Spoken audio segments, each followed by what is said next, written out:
It's not any better. No, fuck that. There's a reason it's free.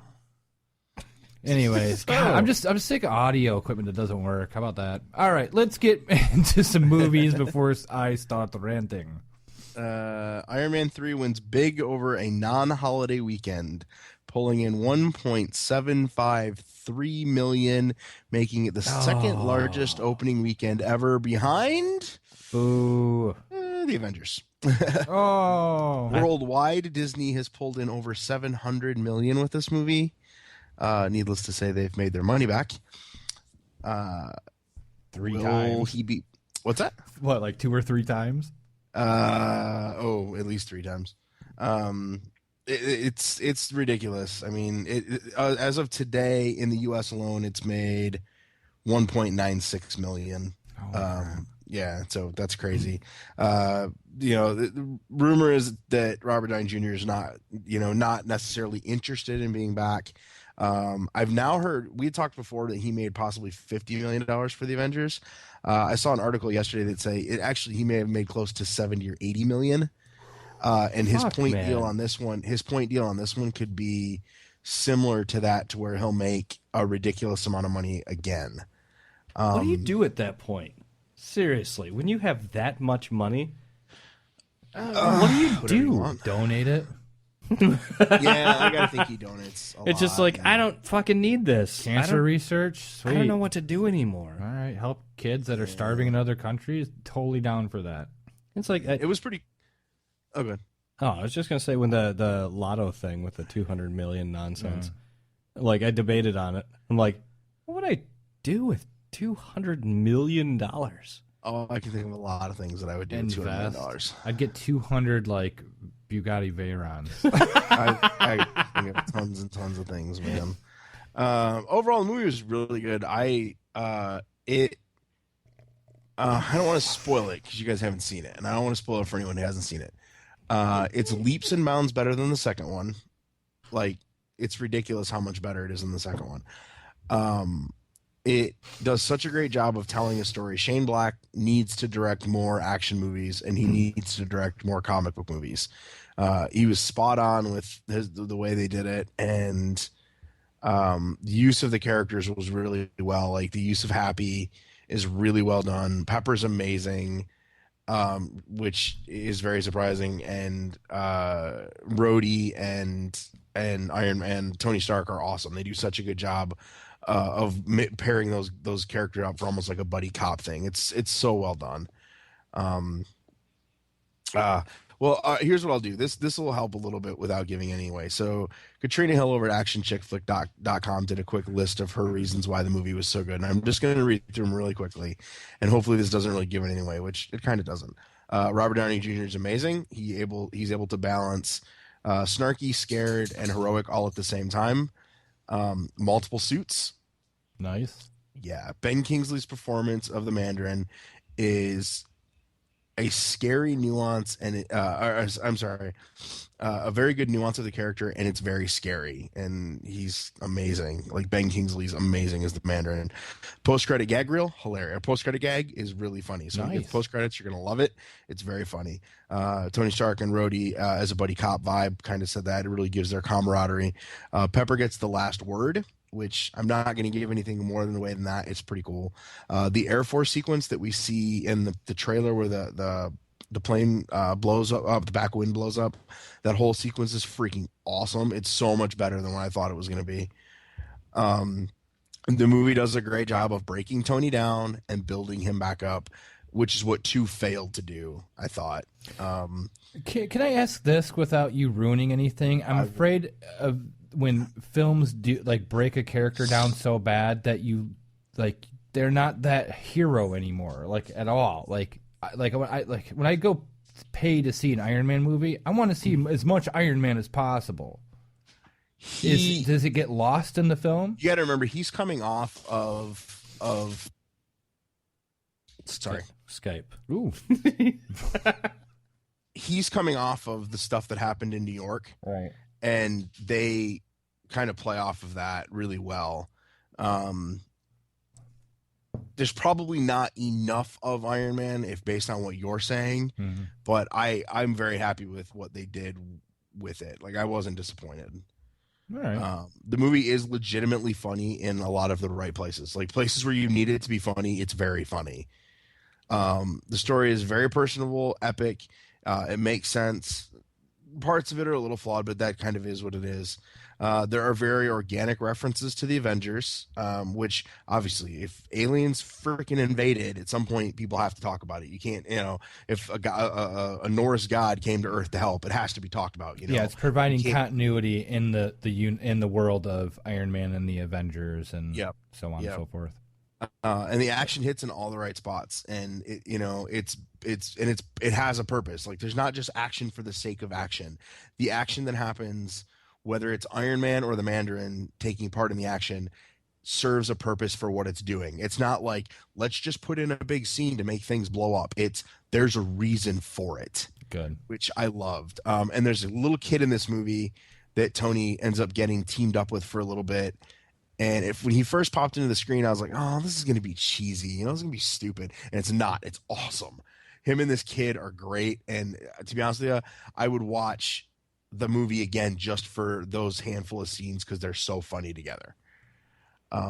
It's great. I mean, I think it'll be the biggest movie of the summer. I think even with Star Trek coming out, because Star Trek doesn't have the same type of audience. Star Trek's going to make probably 150 opening weekend. And it'll have a big summer, but Tony and Iron Man started the season off with a bang, and I think that it's going to be really hard to top what they did. Especially with so many other movies coming out on very similar weekends. There's like 3 or 4 movies that are coming out on a Friday that are competing for the same audiences. Like Fast 7 or 8 or whatever it is coming out the same day as another movie as The Hangover 3. Well, it's the same audience. Yep. So that's going to hurt both of those films in terms of box office numbers. Yeah, they should have staggered that shit. They should know better. Fast, they both wanted the holiday weekend. They both insisted they wanted the holiday weekend. So here's something that is really interesting, that talking money for Robert Downey Jr. in relation to the Marvel movies. Mm-hmm. So he's in Iron Man 1. Obviously, he's in all the Iron Mans, but Iron Man 1 made $585 million. Iron Man 2 did $624 million. The Avengers did $1.5 billion. And in less than a week, Iron Man 3 has done $711 million worldwide. That's probably adjusted. I put this in a day and a half ago. Okay. Without Tony Stark, The Incredible Hulk, $263 million. Captain America, $369 million. Thor, $449 million. You think that Marvel's going to let him go? No, and that was my whole point when we had that debate a few weeks ago. I'm like, they're going to pay him whatever. They're going to give him percentages of whatever. They will. The only way. But that's the thing is, is if he doesn't want to do it. Yeah, he's made so much money, he doesn't need to do anything.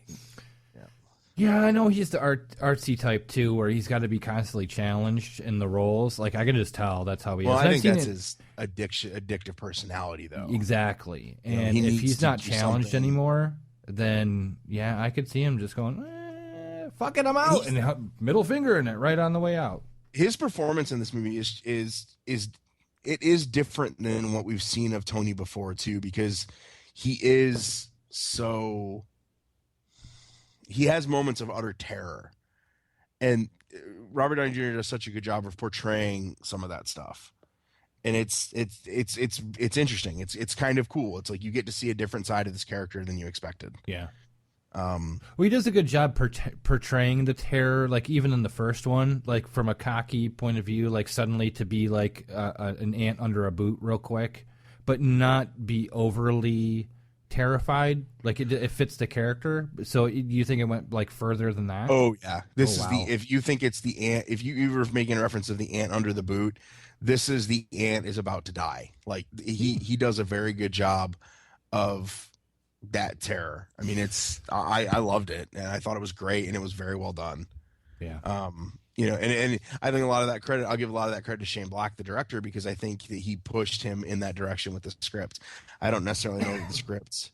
I'm sure the script called for it, but the direction they went with it was just awesome. So what was your rating? For me, it's top of the list. It's Holy Matrimony. It's that good. Oh, it's been a while for that. Well, I will see it this weekend. I loved it. Like I said, I wanted to go see it again. I just haven't have time. I've had too many other things. I did not see it in 3D. Yeah, fuck 3D. Yeah, I've talked to someone who did see it in 3D, and they said that it was really cool in 3D. And I talked to somebody who saw it in the IMAX 3D, and they were like, eh. So, I would say that, check it out in regular D, and you'll be quite happy. Regular D. Like that. Normal. Go see it in normal. I'll give you some regular D. And then squeezed in between this and the holiday coming up, Baz Luhrmann, his Gatsby that comes out this weekend with Leo. And seeing that. I'm definitely gonna see that. Carey Mulligan and Tobey Maguire. It looks really good. It's getting good reviews. And Baz Luhrmann does stuff that's very flashy and on the top. I mean, Moulin Rouge and Romeo and Juliet. So some people he's worked with before. The first but thing he likes those colors. The first thing I thought of when I saw the trailer for it, I'm like, oh, he's redoing The Aviator. Which is, yeah. The Aviator was a pretty fucked up movie. It was a good movie. It was good. But I was just liked like it. I saw it and I'm just like, it's The Aviator. Yeah. I never read The Great Gatsby, so I'm not familiar with the material. Yeah, me neither. And at this point, I'm not gonna read it. I'll watch the movie first, and I'll go back and read it. And then go, God damn it, they got that wrong. Sometimes it's better to do book and movies that way. Oh, watch the movie first, man, because you will almost always be disappointed by the movie because it just doesn't translate as well. They don't have they got 2 Da Vinci hours. Code. They got 2 to 3 hours to pull off what a 16-hour read can do. It's not gonna work. So yeah, I'm definitely gonna see that. But yeah, I think it'll be cool. And then we got Gatsby's weekend. Then week after that, we'll finally get to see JJ bring us the next installment of Star Trek. Which, like I said, I think it's going to do about 150 million. Again, that's a non-holiday weekend for that coming out. And it's Star Trek. It's going to bring its audience, so it'll do some good numbers. It'll get a couple of my dollars. Am I the only one that is? I'm kind of more excited about Star Trek more than Iron Man 3. Oh, I'm way more excited about Star Trek, but at the same time, after seeing Iron Man 3, I'm telling you, man, it's a great follow up to the Avengers. Like, if you were to ask me if it's better than our Iron Man 1, it's so close. It's kind of a coin flip on which one's better. It's really good. And it's, I loved the Avengers too. If I had to watch between the two, I'm going to watch the Avengers just because there's more characters to play with. Yeah. There's more toys in the sandbox. But this is an overall better story. It's a way better story, I think. The Mandarin, I'm not going to give anything away with that character, other than I will say I was slightly disappointed with what they did with his character, Ben Kingsley's character, but it was still awesome. It was just disappointing in what the direction they went, but I still loved the performance and loved the character. All right. So, and yeah, that's all I Rick, where can everyone find your stuff that you put out throughout the week? Like your new, what is the video you did? Stupid Harlem Shake video that I did. I shot that for a client last week. It's on YouTube. It's just Rick Mulligan, RIC Mulligan, and I think it's on the top of my feed. You should shoot yourself after that. What's that? I said you should shoot yourself after that. Why, dude? The client paid me for it, man. I know. You can. No, I watched it. The easiest shoot I've done all year. Yeah, 2 shots. Yep. Took me literally 5 minutes to shoot it and 3 minutes to edit it, man. It was great. The cardboard robot guy was my favorite out of the whole video. Oh, the banana on the floor shaking. I thought it's pretty funny. Getting beat up by a stormtrooper with a lightsaber. Anyway, and then Facebook, just my name, and then Twitter, and then all the movie stuff that we talk about is on Under Review, which is a Facebook page. Before we move into our special section that we have this week, Bronco Drew answered the question, what would you do with $200 million? Yeah. Buy an F-16. That's all you'd be able to get. That's what I almost... Nothing else. I almost threw up my beer. I was laughing. Oh, that's what that was about? Yeah. I was like, holy crap. Yeah, he did almost do a spit take. Where do you buy buy those nothing else but that, though. It would be it. Do you get that in Craigslist or probably. eBay maybe. Etsy? I bought something on eBay. I don't know. I'd go with the A10 if I was going to get a plane. A10, the Warhog? As ugly as shit, but fuck, that gun is amazing. Mm-mm. True, if I bought it, they wouldn't leave the Gatling gun in it. but Okay, maybe I can dream. Maybe Drew can answer this. What's the Osprey? Is that it? I just popped into my brain. The Osprey. It's like a huge double prop helicopter.